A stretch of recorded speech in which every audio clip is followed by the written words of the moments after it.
students, let us do question number third of exercise 3.3, and question number third is from the pair of linear equations for the following problems and find their solution by substitution method.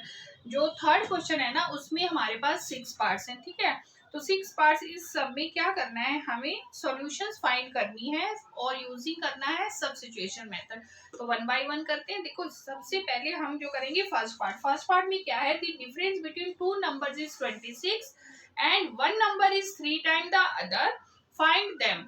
तो यहाँ पर क्या given है, two numbers का difference दिया हुआ है। देखो इक्वेशन कैसे बनेगी, तो सबसे पहले तो हम इसमें नंबर जो हमारे पास x और y एज्यूम कर लेते हैं, ठीक है। उसके बाद हम लीनियर इक्वेशन बनाएंगे, फिर देन उसको सब्स्टिट्यूशन मेथड से सॉल्व करेंगे। देखो सबसे पहले क्वेश्चन नंबर थर्ड का फर्स्ट पार्ट करेंगे। लेट टू नंबर्स बी, क्या ले लिया हमने, टू नंबर्स, एक x ले लिया और एक y ले लिया, ठीक है। अब देखो इक्वेशन कैसे बनेगी। देखो अकॉर्डिंग टू क्वेश्चन जो है हमारे पास फर्स्ट क्या है, डिफरेंस बिटवीन टू नंबर्स, दो नंबर का डिफरेंस जो है वो 26 है, that means x minus Y equal to 26। देखो यहाँ से हमारी वन इक्वेशन बन गई। सेकेंड इक्वेशन कैसे बनेगी, one number is 3 time other, one number मतलब x जो है वो दूसरे नंबर का 3 टाइम है। तो सेकंड इक्वेशन हमारी यहां से बन गई, ये हमारी टू इक्वेशंस आएगी। अब क्या करेंगे, इसको सब्स्टिट्यूशन मेथड से सॉल्व करेंगे। अब उसमें देखो हम x एक वैल्यू निकालते हैं ना, यहाँ से हमारे पास ऑलरेडी ये गिवन है x की, तो यही वैल्यू जो हम इसमें पुट कर देते हैं, ठीक है। तो from equation two put x equal to 3y in equation 1, ठीक है। तो यहाँ क्या आ जाएगा, 3y minus Y equal to 26। अब कितना आ गया, 2y इक्वल टू 26। तो y की वैल्यू यहाँ से क्या आ जाएगी, 26/2 कितना आ गया, 13। तो यहाँ पर हमारे पास y कितना आ गया, 13 आ गया। अब देखो y 13 आ गया, तो यहाँ से आप इक्वेशन इस इक्वेशन में पुट करके आप x निकाल सकते हो। तो from equation two x equal to 3y है ना, तो x इक्वल टू 3 इंटू में 13, क्योंकि y की वैल्यू हमने 13 निकाल दी, 13 3 का कितना होता है, 39। तो हमारे पास जो टू वैल्यूज आ गई, हमारे पास टू नंबर्स आ गए x और y, x 39 है और y क्या है 13। तो हमारा आंसर आ गया x इक्वल टू 39 और y इक्वल टू 30। देखो ये हमारा आंसर आ गया। आप इसको वेरीफाई भी कर सकते हो। देखो टू नंबर का डिफरेंस 26 है, अगर 39 और 13 का डिफरेंस करें तो देखो कितना आ गया 26, और one number is 3 time other, 13 3 का कितना होता है 39, तो एक नंबर दूसरे का 3 टाइम है, तो यहाँ से आपका आंसर भी वेरीफाई हो जाता है, ठीक है। तो ये जो फर्स्ट पार्ट था, आई होप आपको अच्छे से समझ आ गया होगा। इसके बाद सेकंड पार्ट करते हैं, ठीक है। सेकंड पार्ट में देखो क्या है, the larger of two supplementary angles exceeds the smaller by 18 degree, find them। तो इसको करते हैं। देखो सेकंड पार्ट क्या है, the larger of two supplementary angle exceeds the smaller by 18 degree, find them। अब इसमें देखो हमारे पास जो टू एंगल, सप्लीमेंट्री एंगल्स क्या होता है, जिन टू एंगल्स का सम 180 डिग्री होता है, तो वो क्या होते हैं, सप्लीमेंट्री एंगल। तो यहाँ पर हम एंगल्स एज्यूम कर लेते हैं। एंगल लेट लार्जर एंगल ले लिया हमने x डिग्री और smaller angle equal to y degree, ठीक है। अब देखो सप्लीमेंट्री एंगल का सम, फर्स्ट इक्वेशन तो यहाँ से बन जाएगी आपकी x plus Y equal to 180 degree, ठीक है। तो यहाँ से ये आपकी फर्स्ट इक्वेशन होगी। अब क्या है कि लार्जर एंगल जो है वो exceeds the smaller by 18 degree, मतलब स्मॉलर से 18 डिग्री ज्यादा है। तो लार्जर क्या है x, स्मॉलर से 18 डिग्री क्या है, ज्यादा है, ठीक है। तो हम 18 जो है वो y में ऐड करेंगे, स्मॉलर वाले में, दोनों को इक्वल करने के लिए। ये ऑलरेडी बड़ा है तो हमने इसमें ऐड कर दिया 18, तो ये दोनों क्या हो जाएंगे, इक्वल हो जाएंगे यहाँ पे। तो यहाँ पर देखो ये इक्वेशन नंबर 2 आ गई। अब इसको भी ऐसे सोल्व करेंगे, ये वाली वैल्यू सब्स्टिट्यूट कर देंगे इसमें, ठीक है। तो फ्रॉम इक्वेशन 2 क्या आ जाएगा, put x equal to Y plus 18 in equation 1। तो यहाँ पर y प्लस 18, ठीक है ना, प्लस में y इक्वल टू 180। तो ये कितना आ गया 2y plus 18 equal to 180। 2y equal to 180 minus 18। अब 180 में से 18 को माइनस करो 2, यहाँ 761। तो 2y इक्वल टू कितना आ गया 162 और y कितना आ गया 162 अपॉन में 2। डिवाइड कर दो 2 8 दा 62 बनता। तो y हमारे पास क्या आ गया 81 डिग्री, ठीक है। अब y हमारे पास एंगल आ गया 81 डिग्री, ठीक है। अब y क्या स्मॉलर एंगल है। अब x यहां से निकालेंगे फ्रॉम इक्वेशन 2। x हमारे पास देखो क्या है y प्लस में 18, x इक्वल टू y क्या आ गया 81 प्लस 18 कितना आ गया 9 और 9 90 डिग्री। तो हमारे पास x क्या आ गया 99 और y 81। अब देखो यहाँ से हमारे पास ये दोनों एंगल्स आ गए। अब इसका वेरीफाई करना हो तो दो एंगल का सम 180 होता है ना सप्लीमेंट्री एंगल में। 99 और 81 को आप प्लस करके देखो तो यहाँ से 99 और 81 कितना आ गया 10, 17 और 180। तो 180, ठीक है, आ गया। यहाँ से हमारा आंसर भी मैच हो गया कि जो हमारे ये सॉल्यूशंस आई हैं तो ये क्या राइट है। तो ये हमारा क्वेश्चन नंबर 3 का सेकंड पार्ट था।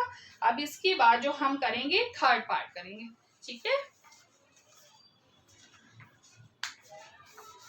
करते हैं थर्ड पार्ट। देखो थर्ड पार्ट में क्या है, the coach of a cricket team buy 7 bats and 6 balls for rupees 3800 and later she buys 3 bat and 5 ball for rupees 1750 rupees में find the cost of each bat and each ball. तो सबसे पहले हम इनकी cost assume कर लेते हैं कि 1 बैट की कॉस्ट x है और 1 बॉल की कॉस्ट क्या है y। Let cost of 1 bat equal to x rupees x and cost of 1 ball equal to rupees y। अब अकॉर्डिंग टू क्वेश्चन जो है हमारी इक्वेशन कैसे बनेंगे, देखो उसने क्या खरीदे थे 7 बैट। तो 7 bat 7x plus 6 ball 6y equal to दोनों की कॉस्ट क्या है 3800। तो यहाँ से इक्वेशन 1 बन गई। सेकंड इक्वेशन में क्या है उसने उसके बाद 3 बैट खरीदे और 5 बॉल खरीदी और इनकी कॉस्ट क्या है ये ₹17 और ये 50 ये। तो यहाँ से इक्वेशन 2 आ गई। अब इनको सॉल्व करके सब्स्टिट्यूशन मेथड से हम x और y निकाल लेते हैं, ठीक है। तो करते हैं इसको। तो कोई भी आप ले सकते हो। तो मैं फ्रॉम इक्वेशन 1 से ले लेते हैं या इक्वेशन 2 ले लो, जो आपको थोड़ा इजी लगे करना। तो हम इक्वेशन 2 से ले लेते हैं 3x equal to 750 minus 5y। x कितना आ गया 750 माइनस 5y अपॉन में 3, ठीक है। अब क्या करेंगे पुट कर देते हैं x equal to 750 minus 5y upon 3 in equation 1। यहाँ पे पुट कर देते हैं x क्या है देखो 7 इंटू में क्या आ जाएगा 1750 माइनस में 5y अपॉन में 3 प्लस में 6y इक्वल टू 3800, ठीक है। अब इसको सॉल्व करते हैं।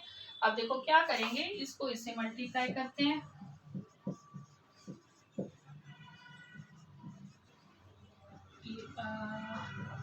क्या 0 12 250 माइनस 7 5 दा 35y अपॉन में 3 प्लस 6y इक्वल टू 3800। अब देखो क्या करेंगे हम 3 एलसीएम ले लेते हैं, ठीक है। 3 एलसीएम ले लिया minus 35y plus 18y equal to 38 को 3 से करो, ठीक है ना 24 114 ये आ गया। ठीक है, अब देखो ये हमारी इक्वेशन इस तरह से मतलब कन्वर्ट होगी। अब देखो क्या है, -35y, पहले चलो राइट कर लेते हैं इसको, इक्वल टू 35y में से 18 को माइनस किया, कितना आ गया 7 और 17 आ गया। ठीक है ना, यहाँ 2 और 1 17, और यहाँ से देखो माइनस का 17y इक्वल टू, ये इधर आ जाएगा 12 250, 12 250 में से माइनस करो 0 5, 12 में से 4 को माइनस किया, कितना आ गया 8। ठीक है ना, 850, तो ये आ गया हमारे पास 850 माइनस 70y, माइनस से minus cancel, y equal to 850 upon में 17 5, तो y हमारे पास क्या आ गया 50। ठीक है, तो यहाँ पर जो है हमारे पास क्या आ गया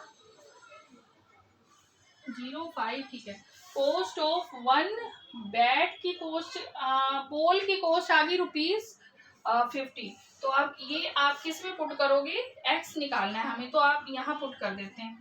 तो ये यहाँ फ्रॉम, यहाँ पर इसको आप नंबर 3 ले सकते हो, equation 3, x equal to 5 into 50 upon में 3, ये कितना आ गया 53 0 0, ये कितना आ गया 515, तो ये आ गया 5। ठीक है, तो यहाँ x की वैल्यू हमारी 500 आ गई, y की 50 आ गई। दैट मीन्स हमारे पास आंसर क्या आ गया, कॉस्ट ऑफ 1 बैट, बैट की कॉस्ट कितनी आ गई ₹500, और कॉस्ट ऑफ 1 बॉल ₹50। तो ये हमारा क्या आ गया, आंसर आ गया। ठीक है, आई होप आपको ये तीनों पार्ट अच्छे से समझ आ गए होंगे। इसके बाद अब नेक्स्ट पार्ट्स करेंगे।